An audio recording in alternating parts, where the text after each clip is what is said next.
Pep Guardiola is arguably one of the greatest managers in the history of football, but that doesn't mean everyone's cool with him. In fact, dozens of players have dared to fight Pep for one reason or the other, and taking a closer look at each of those fights, we are left with some steamy hot takes on what to make of Pep Guardiola as a manager and as a person. During Manchester City's 4-0 demolition of Real Madrid in last year's Champions League, we saw Kevin De Bruyne and Guardiola have a heated exchange after Pep told the midfielder to pass the ball more. Having just conceded possession, De Bruyne wasn't too pleased with the gaffer's interference, so he told him to shut up.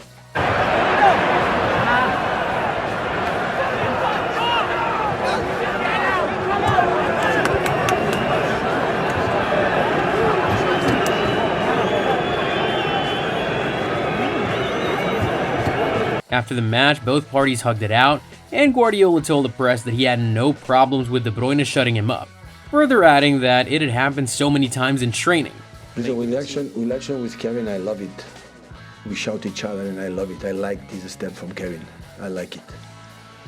So sometimes in some games it's like a little bit flat, and I like this energy, because the first time, you don't see it, but how many times he shot me in the training ground. And this is what we need of him. Following City's shambolic title defense this season, many pundits questioned the fact that De Bruyne wasn't starting games at Manchester City, pointing towards a possible feud with Guardiola. Rumors about a move to Saudi Arabia also caused further suspicions of a rift between him and Guardiola. However, the manager rubbished those claims, saying that he was desperate to have his midfielder back at his best. People say, Kevin, have a problem with Kevin. Do you think I would not like to play Kevin? No, I don't want Kevin play. Yeah, the guy, he has the most talents in the final third, and the other one. No, I don't want it. It's a personal problem with him. I've been 9 years together. He delivered to me the big success in this club. But I've been 5 months injured, 2 months injured. They have 34 years old, so it needs time to have the best. And like last season happened, step by step to do it, to try to do it and feel better. And I'm desperate to have his best. But this isn't the first time we've seen City players fight their manager. Back in 2019, Pep and Sergio Aguero were involved in a touchline bust-up after the striker was subbed against Spurs. Spurs had just leveled the game, and Pep responded by substituting Aguero. It didn't sit well with the Argentine, who left the pitch annoyed. As he attempted to make his way to the stands, Aguero barged past Pep as the manager attempted to put an arm around him. Aguero then said some stuff to Guardiola, and it took Mikel Arteta's intervention to de-escalate the situation. Another player with a big personality who got into a fight with Guardiola was João Cancelo. The Portuguese international got off to a rocky start just weeks after completing his $60 million move from Juventus, and reportedly threatened to leave after losing his place to Kyle Walker. Urged to improve his attitude, Cancelo reinvented himself as an inverted left back and played a pivotal role in City's successive title wins in 2020 and 21 and 2021 and 2022. However, Cancelo couldn't quite handle being dropped again after the 2022 World Cup, losing his place to Nathan Ake this time. The Portuguese started disrespecting Guardiola, putting in headphones during one of his team talks, and even had an angry outburst on one occasion. At this point, Pep was done with the shenanigans and said that Cancelo had to leave for the good of the team. He was then loaned out to Bayern Munich, where he also had a disappointing spell. Guardiola said that he didn't care where Cancelo was going, even if he wanted to join City's rivals. After the disappointing spell at Bayern, Cancelo also underperformed at Barcelona before going on to join the Saudi Pro League this season. Speaking about players getting upset when they aren't on the pitch or being substituted, we saw City goalkeeper Ederson clearly express his disgust at being substituted. During Manchester City's 2-0 win over Tottenham last season, Ederson was substituted after a head collision caused by a clash with Cuti Romero. We saw the Brazilian leave the field extremely upset, even shouting at Guardiola after previously trying to ignore him. Guardiola downplayed the incident, explaining that Ederson got kicked in the eye and couldn't see properly, and that based on the doctor's advice, he had to bring the goalkeeper off. But while this was a one-off incident, Guardiola's beef with Yaya Toure was certainly not. Yaya Toure had opportunities to impress Guardiola at 2 different clubs, but was unable to convince the manager that he deserved a regular place in his team. Toure was probably unfortunate to be at Barcelona when the club were just putting together arguably the greatest midfield trio of all time. consisting of Sergio Busquets, Xavi, and Andres Iniesta. This automatically meant that he was often restricted to substitute appearances or being played out of position, as we saw in the 2009 Champions League final when he filled in at center back due to injuries and suspensions. Torre was sent off to Man City the following year, and over the course of the next 6 seasons, Torre would establish himself as one of the Premier League's best midfielders, helping City to the Premier League title on 2 occasions. However, there was a menacing calm when Guardiola replaced Manuel Pellegrini in 2016. Guardiola looked to phase Torre out of the squad, but the Ivorian didn't take it lightly. He accused Guardiola of picking on Africans, and although he later apologized for those remarks, the relationship was broken beyond repair, and Torre ended up leaving City in 2018, making just 10 top-flight appearances in his final season with the club.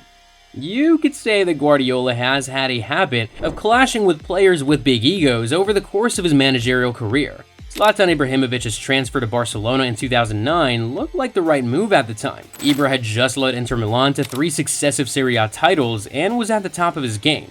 Yet somehow things didn't work out for Ibrahimovic and Guardiola in Barcelona due to a possible clash of personalities.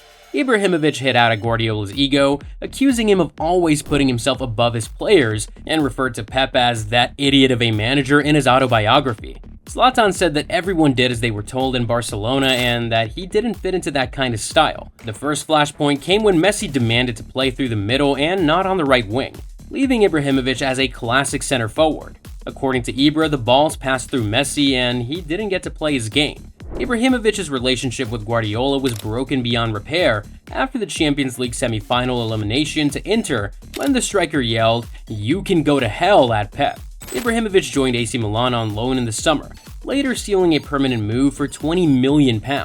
Since then, Zlatan has said that although Guardiola wasn't the worst coach he worked under, he was certainly the most immature because a man solves his problems. And although this next player wasn't as vocal about his problems with Pep, he still offered a thinly veiled critique of the Spaniard's approach to man management. After Guardiola left Bayern for Manchester City, Ribery criticized his former coach, saying that he talks too much and lacks experience. Ribery then compared Pep with Ancelotti, saying that a coach like Ancelotti knows how to treat a player and that made him feel more confident on the pitch. Ribery then added that he didn't need a coach who would tell him what he had to do right on the pitch with the ball at his feet. Holger Badstuber also shared a similar opinion, saying that he found Guardiola to be aloof and standoffish compared to Ancelotti. But what about the rival players who have fought Guardiola in the past? Tensions boiled over in a Manchester derby in 2016 when former Manchester United captain Wayne Rooney clashed with City manager Guardiola on the touchlines at Old Trafford. With United trailing 1-0 midway through the first half, Rooney attempted to pick up the pace and subsequently won a throw for his side following a challenge near the halfway line. Guardiola, who was in his technical area, collected the ball and then looked like he was ready to give it to a United player. Well, until he refused to hand the ball over to Rooney. Instead, he put it behind his back to stop United from taking a quick throw-in, much to the annoyance of the home support. Rooney tried to retrieve the ball by force and had to grapple and push Guardiola, before the Spaniard eventually released the ball. Both parties got over the situation quickly, but Darwin Núñez was having none of it when Liverpool faced the Citizens last season. After the full-time whistle, we saw Núñez react quickly and rashly to a comment made by Guardiola after a 1-1 draw between both sides. During the match, Pep was seen talking about how lucky the Reds were to still be in the game. But after a late save from the City goalkeeper, Darwin Núñez walked up to Pep and, after a brief handshake, asked who was lucky at the end of the day. Things then quickly escalated into a war of words, and it took the efforts of Jurgen Klopp and other team members to guide Darwin Núñez away. At the end of the day, Pep Guardiola might have some eccentricities, but nobody should deny his tactical genius, even during a disappointing season. The Spaniard has gone from strength to strength, and despite still having a long way to go before his managerial career, Guardiola has already put himself in the conversation for the greatest manager to grace the sport. Unfortunately, he has left quite a trail of players with whom he has fought along the way.